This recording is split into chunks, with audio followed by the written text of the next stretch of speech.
Hey, today we welcome Andrew Abberton to the podcast. Andrew is a Long Island native and educator who currently teaches at John W. Dodd Middle School in Freeport, New York, where he began his teaching career in 2013.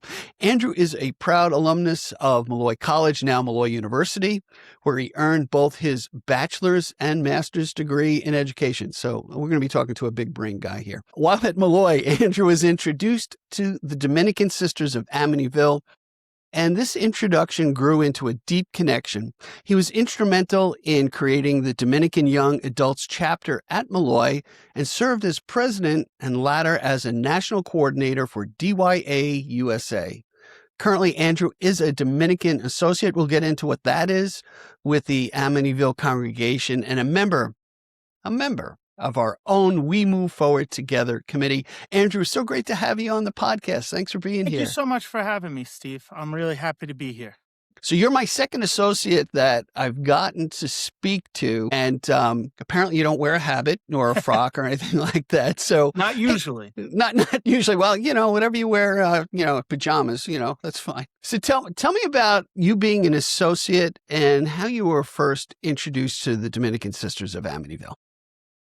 So an associate, for those who don't know, is someone who is connected to a congregation. Different religious orders have them. I am connected to Amityville, to the Dominican congregation in Amityville, and associates, we meet once a month, but it's more than that. It's a connection between lay people and the sisters who live at the mother house or who work in the area. I first got introduced to the sisters. I had sisters growing up. I went to public school, but in my parish in Notre Dame, I had sisters always there. So you got to know them a little bit, but not too much, not at a deep level. Right. So I was always around them. But when I went to Molloy, I really got to get into relationship with sisters, specifically Sister Diane Capuano, who was at that time was the campus minister at Molloy. Okay. And I say all the time that she's the reason I have all the thing and I'm involved in everything I am, because I just kept saying yes to her. And she kept bringing me on these amazing trips and involving me in these organizations and groups. And as long as I just kept saying yes, things just kept opening up. And at Molloy, I started working with campus ministries, going on service trips. I went on the Preaching in Action conference, it's a conference for all of the Dominican colleges around the country. Okay. So they invite all 16 Dominican colleges from all over the country to come, and they invite students. Usually schools bring between 3 and 4 students, and they're introduced to the Dominican Charism, the traditions, the 4 pillars, all the things that kind of ground our life. And I went on that as a freshman in May after my freshman year, and that was kind of it. I was hooked.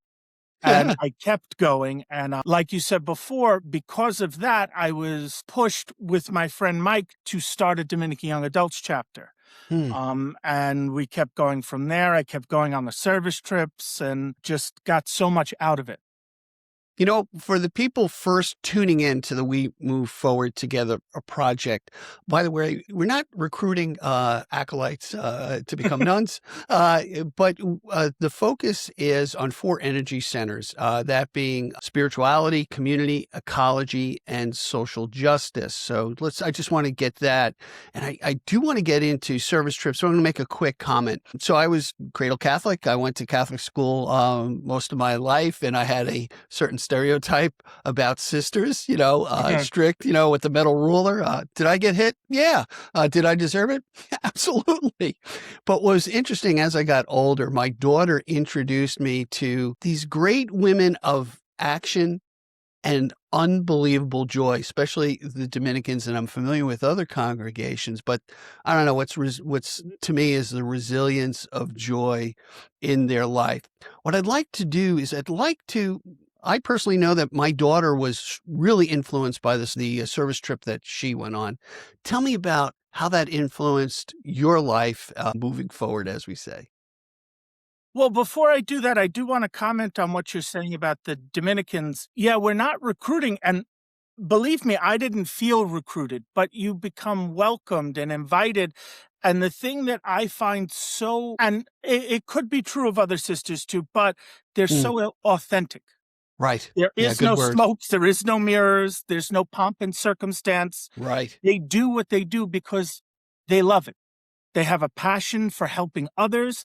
They have a passion for social justice, for caring about not just themselves, but everyone around the world, and learning about those different problems that people are having and delving into that. And that is a big part of their prayer life too, informing what's going on.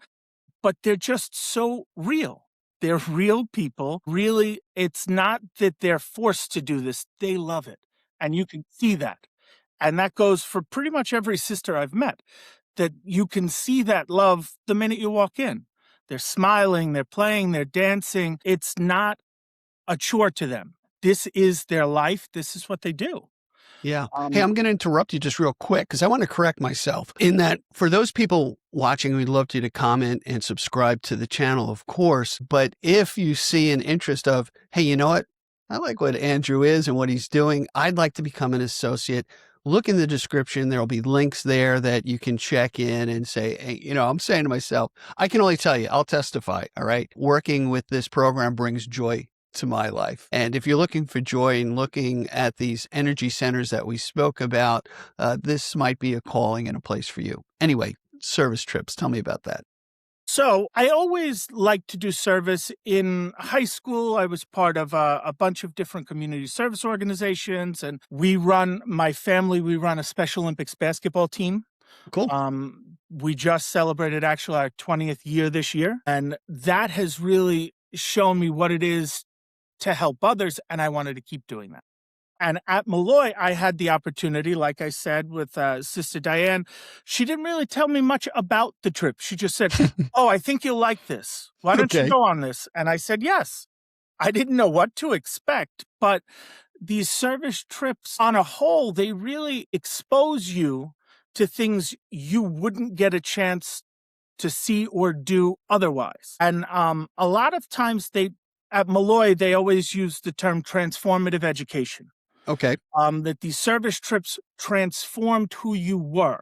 It wasn't about exactly what you were doing or Mm, if it had to do with your major, or it was about those core values. It teaches compassion. It teaches you understanding of other cultures. hmm It exposes you to and kind of gives you a level of humility. Coming from a place like Long Island, from where I am, we have poverty and we're exposed to that on a daily basis, but there are different degrees. Urban poverty versus rural poverty.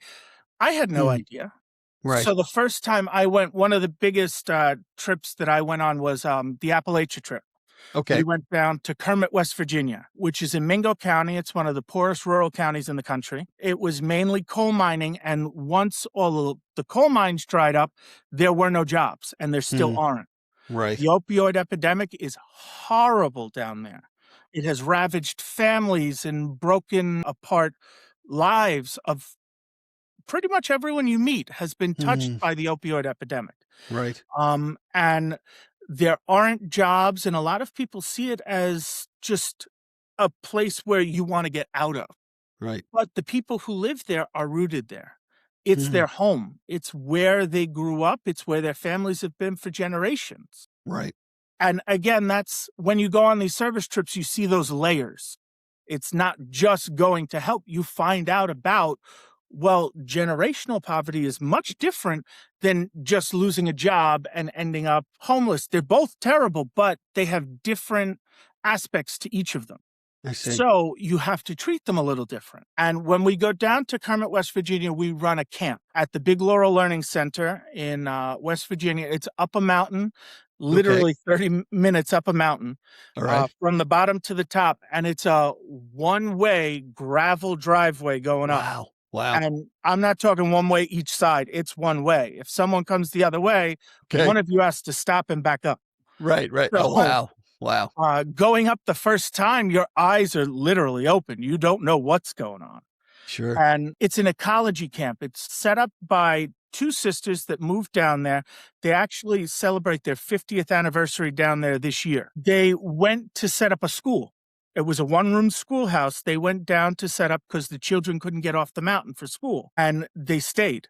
After the school closed and it was no longer needed because a lot of the kids grew up, they stayed because they knew there was a need. And every year they run at least 4 camps a year for the kids in the area.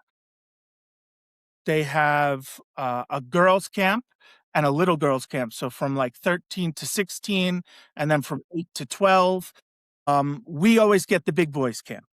We go down Okay. the same week every year, and we get the big boys camp. And the amazing part about this is it really is a gift to us too, because for the week, these kids who have to deal with so much that I don't know if I could deal with it as a 30-something-year-old adult, Right. dealing with problems of opioid epidemics and the poverty. And I mean, they live in homes without windows in them. They live in that are boarded up because they can't afford them.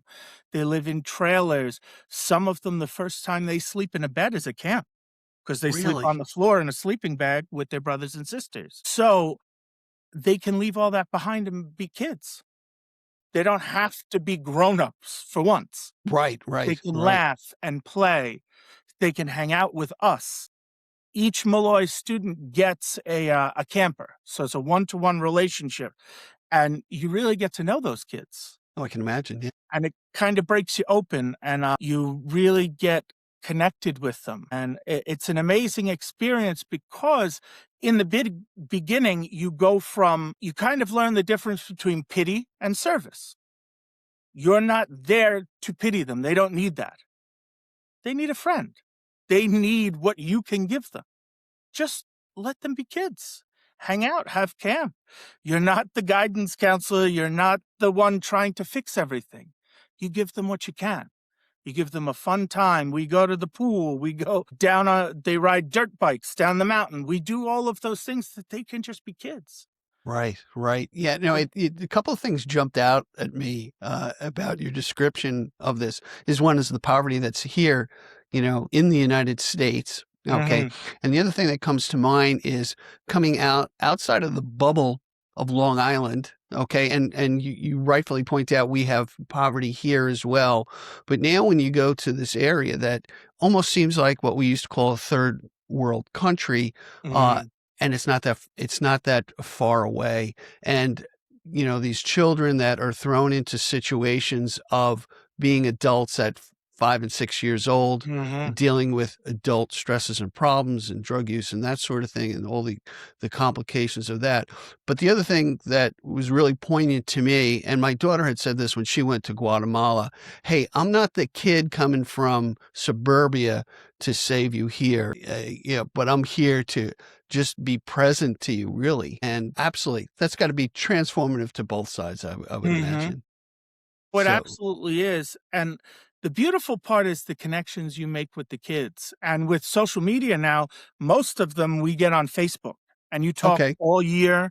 You get back and forth with them. You create a relationship. I have kept going down even after Malloy. I stopped for a year or two, and then they invited me to come back. And Hmm. now the alumni still go down. We take between 4 to 6 or 7 of us every year. And we go down either in a car following the vans when they go down. It's a 14-hour ride, by the way. So Well, in the you summer, really I get would to after know school, I this. assume, right? What? Is this, during the summer months or when Yeah, you would we go yeah, down okay. in July. Okay, gotcha. So we go down for a week, and we go down with the Malloy students. Now, while the Malloy students are doing the camp, we kind of get to do what Sister Kathy, one of the sisters that lives there, she calls them mountain chores. Okay. We get to chop wood. We get to rock holes in the gravel driveways. We get to but we have a great time doing it. And the alumni that are going, most of us have gone together for this will be coming up, will be my 16th year. And since the first time, I think I've gone down 13, but we've gone together. So we kind of know each other, and we're all over the country. One of our friends is in Spain for most of the year. He teaches there. He teaches English. So this is like our only week to get together. So we have fun playing around, chopping wood, and it's a chance to give back to the sisters who have given so much to that area, given Mm. so much to us. It really is amazing. Back to the connections with the kids. I actually, last year, I was able to go down. I drove down to be at one of our former campers' weddings. He Wow. invited me to go down. How nice. So he hadn't been in camp 3, 4 years. He wanted to invite us. That's the kind of connection you make. And you make an impact, which is really special. You don't always get to know what happens. Yeah, So what's interesting, and I think that the impact of social media and COVID and the quarantine, at least the sense that I get, is this thirst for community, mhm. establishing community. I see it in my daughter in the different communities that she's involved with, different circles of friends and stuff like that. But now, for those listening, who are maybe feeling what I'm saying, you have that thirst for, hey, I just want to get outside myself, outside of my woes. The best thing is service and love of others and having those opportunities. So if you see that yearning, that thirst, hey, please comment in the comments section. We'll connect you with somebody to talk to. We have a bunch of associates that, hey, maybe you just need that personal connection above this type of podcast, okay, which can be one way, but we want it to be two-way because we are building a community here. We're going outside of our Long Island area, even nationally to a certain degree, because this goes everywhere, to try to be the water, as Christ said, to that thirst. Anyway, I digress. Hey, we talked about local stuff. Mhm. Tell me about some of the opportunities you had to attend international gatherings through the Dominican. So the Dominican young adults that I was a part of, we started a chapter at Malloy, is part of the International Dominican Youth Movement, Okay. which is in, at this point, 26 different countries all over the world. Wow, amazing. And each of these groups is very different, but we all have the same tenets. It's about connecting youth with the charism of the Dominicans and also with their Christianity, finding people that feel the same way. The Dominican young adults to me was always amazing because you had people from all different walks of life, but you shared a common language. You shared that Catholic mission, you shared that faith, and that made you fast friends. And the International Dominican Youth Movement is the same thing. So every 4 years, they have a national gathering, an international gathering. And that is invited to all members of the IDYM, which DYA USA is a part of. So I was able to go on 3 of those trips, Okay. which was really amazing. The first one I went to was Colombia. We were in Bogota for a week. Mm. Um, and then I went to Toulouse and Fanjeau in France. And it actually coincided with the 800th anniversary of Dominic founding the order. Oh, wow. So Fanjeau is where he started the order.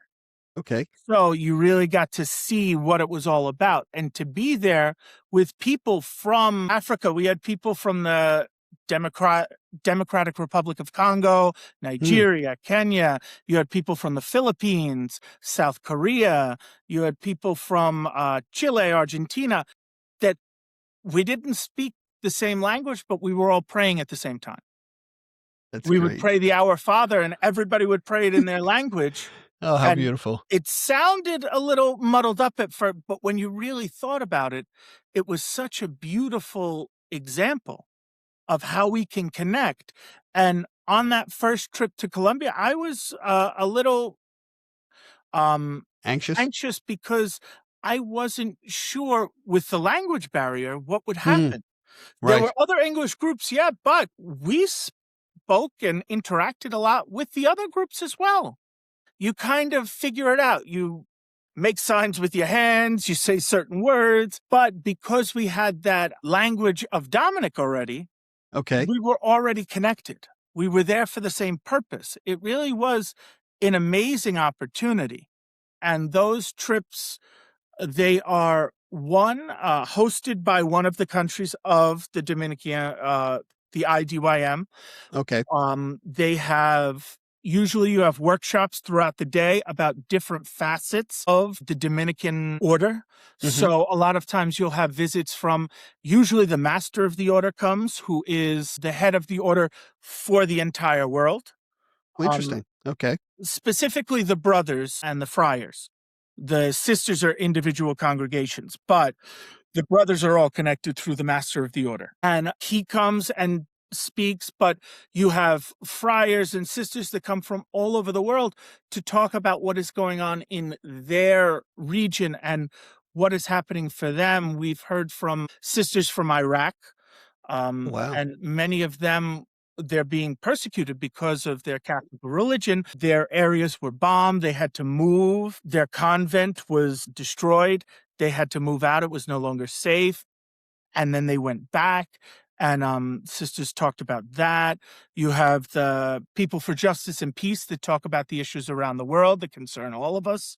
Hmm. Um, and then at the end, we vote for the international board for the next 4 years and make changes to the constitutions of the IDYM group. And that was a really cool experience because you're getting aspects from all different countries. You're in Okay. working groups with people from everywhere, and they say what their groups do and what they think should happen and the statutes that might have to change. It really is an interesting experience because you get into like the nitty gritty of it. And I really enjoyed that. I enjoyed meeting those people, and I'm still connected with a lot of them. Well, that's Uh, great. That's I that's re- really that's really amazing. Hey, I just want to make a point because I want to address the people of goodwill in the audience who might say, "Oh, I'm not Catholic. I don't check off the box. This isn't for me." Right. And I really want to point out that, in the We Move Forward Together project, I'll say, is we're reaching out to people of goodwill. I don't think we mind so much that you're not a Catholic person. Okay.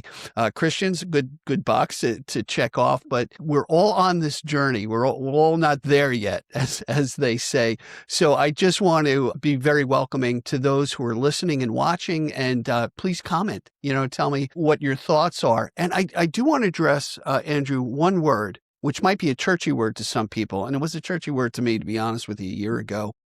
And that's the word charism. We talk about Dominican orders, the Franciscans, the Jesuits. They all have different charisms that come from the founder that help drive the order. Can you expand for me what the Dominican charisms are? Because it could be a new term for a lot of people out there.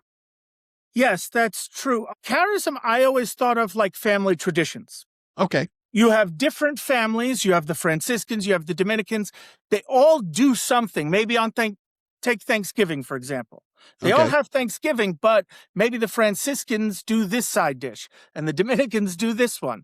The charism is just about the traditions that Okay. are kept and move forward from the founding. It's almost like a photo album or stories you hear about your family. It's a way to keep those traditions and keep the people that have come before us alive. The charism of the Dominicans is wide, and it Right. is very and there are always different aspects that you learn about, but the big takeaways are a sense of caring for your neighbor, caring for yourself, also thinking about prayer, but also understanding the times and Mm, what is going on now, right. and of deep meditation, contemplation, and sharing that with others. And we have the four pillars. And I just want to go back to what you were saying before about people who are not Catholic. Yeah, sure. We had this a couple of years ago at uh, a talk I was giving about Dominican young adults, and Okay. they asked if it was a requirement to be Catholic to be in the Dominican adults. Oh, interesting. And I think I was right out of college at that point, and Okay. nobody said anything yet, but I may have gotten myself in trouble. I said no, because we had students who were not Catholic, Right. who wanted to be involved. Who are we to turn them away? Yeah, I exactly. see that Dominican spirituality is about social justice. It's about the 4 pillars, which are community, spirituality. They've changed that word from prayer to spirituality because it's not just about praying the Catholic prayers. It's about being in touch with God in Right. whatever ways that is. You have service and you have study. Those are things that really hit everyone. It's not just Catholics. It's not something we should just keep hidden. It's Right. something that could apply to everyone. The communities we form, the relationships, that's what it's based on. And that goes back to the charism. Dominic sent out his followers 2 by 2. They were never alone. They Right. had a community. They lived in convents, and that's why a lot of different religious orders live in convents, because it's about community, being together and learning from each other. You have the spirituality. Yes, there are prayers, but there's also meditation. There's also spirituality through art. We have many sisters at the Mother House that do it through watercolor, through painting, through mandalas, which are like repetitive movement and practice of meditation. There is a professor at Malloy who is a former member of the Amityville Dominicans, does watercolors and drop watercolor as contemplation, and to really think as you see it move and how that changes in you. So all of these things can apply to everyone. Yeah, It's not. it's interesting. I'm sorry, I'm jumping No, on your go ahead. words here. Is I interview, and it'll be a episode that's either played or coming up. Sister Barbara Swartz about that, about art and preaching through art. And let me tell you, my eyes were really opened uh, to a new concept. It really was. And I just want to make another point in that I look at the We Move Forward Together program as, you know what? I've seen people in my life that I admire very much, that I see, like I said earlier, a joy, an authenticity, you said, right? A transparency. And then how did they get there is in the back of my mind. Maybe that's where charism comes into it. Maybe they follow the rule of St. Dominic that brought them to the joy that they have today, to finding the never-ending search for God. And I love the fact that, hey, this is not an exclusive club.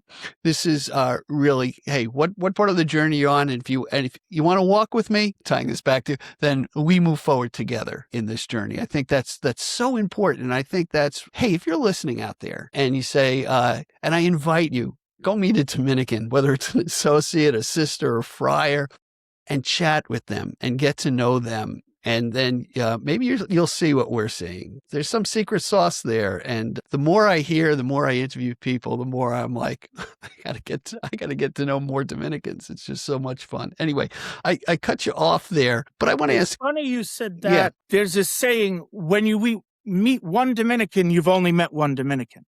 They are Okay. very different. They are not the same. They have the same sort of spirit, but they all do it in such a different way. Through art, through poetry, through Yeah. whatever they do have those ties that come between. And I think that goes back to the charism. And we're talking about not just catering to Catholics. A story that I always loved was about St. Dominic. And he was in France on his preaching, and he went into a tavern, a bar, All right. and he spoke to the tavern keeper all night to show him God's love. They had heated debate about it because he That's was great. what they called an Albigensian, which was what the Dominican order was started to kind of combat. The Albigensians believed that all material things were terrible, that we were Boy. bound for punishment. And Dominic came back and said, no, that's not it. God loves us. And he showed them that. And he spent the entire night, stayed up all night with this barkeep to convert him, to show him God's love. That he wasn't Catholic. He didn't just talk to the Catholics. He spoke Right. to everyone because I he wanted think everyone to know. I think that's great because as we look what happens in the world, what's happened with the church, or scandals, and let's open the kimono. There's a lot of things that happen. And honestly, I can think people get a twisted image of God, not the God who wants you to have a life to the full, but a God who punishes and is a puppet master or, whatever odd thing is. And I think it's up to us to show the God, the charisms that we've learned, the Christ-like that we try to become to other people, and it can be in tiny ways. Tiny ways. You never know the imprint that you could make on people, and you're sowing these seeds. You may not see the fruit of those seeds, but let me tell you, sow some seeds out there. Hey, Andrew, as we wrap up, I want to ask you this question.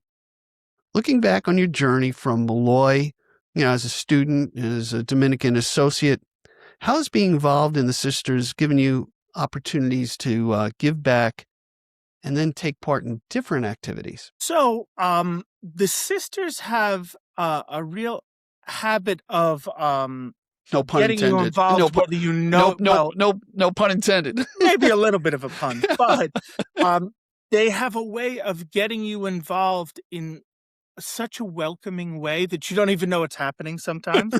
Okay. Oh, yeah, come here. And then they put you to work. But in such a way that you get involved, you become part of it. Mm, And I have been able to do so many things, go literally around the world because of my connection with the Dominicans. And things have grown so much because of that. I've become part of the committee because of my relationships with the Dominicans. mhm. That has brought me to different service opportunities. We were able to, so going back to the service trip that I go on, we go every year. We started a couple of years ago. I started collecting money from people at school, from now the sisters are involved as well. And we raise money and we buy Walmart cards and we send them down to Sister Kathy in West Virginia, and she distributes them to the people in Nice. need, to the families. Because for many of them, and for many in poverty, you have the old adage, beggars can't be choosers. Mm, They have to right. take what's given to them. Yeah. Okay, you have a sweater, it might have a hole in it, but you have nothing else, so take it. So they get that choice taken away. These Walmart cards allow them, sometimes for the first time in a long time, to buy their kids a gift that their kids want, exactly what they want. It's such a special thing to be able to show that we care, Right. and that it's not just a week a year that we go down to West Virginia, that we're thinking about them all year, that Right. they're in our heads, they're in our hearts. It doesn't go away. So this year we were actually able to send down $5,500, Nice. and that was given to probably about 15, 20 families, to allow them to get something for Christmas.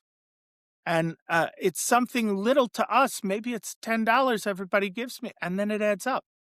And I think that's what I've learned from the Dominicans is that value of community. You don't have to do anything alone. In Right. fact, you probably won't be able to do anything alone. True. There's Yeah. always going to be someone there. And even if you wanted to try and do it alone, they're going to help you anyway, because that's what they want to do. It's in their heart to help and to, okay, you're doing this. Well, I have a connection here. This is how I can help. This is how I can help. And things get built from the ground up like that. The Dominicans have exposed me to so much. The Opening Word, which is their ESL program for women. I volunteered there after I graduated Malloy in their teaching program for about a month and a half, and I fell in love with it. And you really see those connections with the people. There's a very famous saying, well, if you say you love the poor, then name them. You have to get Ah, to know people. If you say absolutely. you want to help, then the first step is to introduce yourself, to You talk know, to. you know what? You bring up a good point because my daughter was very active in social justice, in meeting the poor, right? Or someone who's homeless. Ask them, introduce yourself and ask their name. They may not have heard their own name for a month. And that simple act of kindness goes a long way to make that connection of human to human. And you brought the other thing I'm getting from your experience is that I think it's, by the way, wonderful. Thank you for giving me your time today. Happy to do it. Is the inertia that I have as a human being is I don't know where to begin, where to help. Okay. Oh, they're asking me for money, right? And a good friend of mine who runs the Mercy and Soup Kitchen in Wyandanch, who's the most humble, timid guy you ever want to meet, had a Protestant lady tell him, "Don't tell me how much you need. Tell me the need. Tell people the need." And and the services, the finances, the charisms, and everything else will follow to help fulfill that. And I think it's in telling the story and people meeting people where I'm present to you, and I get out of my own ills and sufferings by experiencing what you're going through. And maybe that's the root of the joy of the Dominicans. It's that I, ministry of presence, yeah, being present to each other. And you see it when you talk to them too. They really want to know about you. They yeah, wanna know what you're doing. They remember what you did last month. They remember who your family is. They have real conversations. They are present in that moment. right, And that's a gift and it's a skill. It's not something that everybody does. We're right, always in our phones. We're so preoccupied with other things. Just to put that away, and that goes with the camp too. You're present to those kids. Just being there is a right, big part of it. If you don't know where to start, just show up. right, That's, and the rest will come naturally. If you show up, you want to be part of it, you have an open heart, that's all you really need. And so many things will follow after it. I've gotten involved in so many things just because I said, yeah, I'm happy to do it. right. Wow. Hey, you know what, Andrew? One, I want to thank you for being present to me today, to telling your story. I'm sure there are many people out there that this is kind of hitting them. So I want you who are listening out in the audience to please comment, please subscribe, and share this. Tell your friends about it. I'm sure you know somebody who's got to get outside themselves, who needs community, who needs to expand on their spirituality, and who might have a heart for social justice. That's what I pray for every day, especially in the challenging times of our world. So, please comment. So, again, Andrew, thank you so much for your time. Thanks for being here, and Thank you thanks for so much being for part having of me. the We Move Forward Together program. Thank you so much for having me. All right. Be well, everybody. Till next time.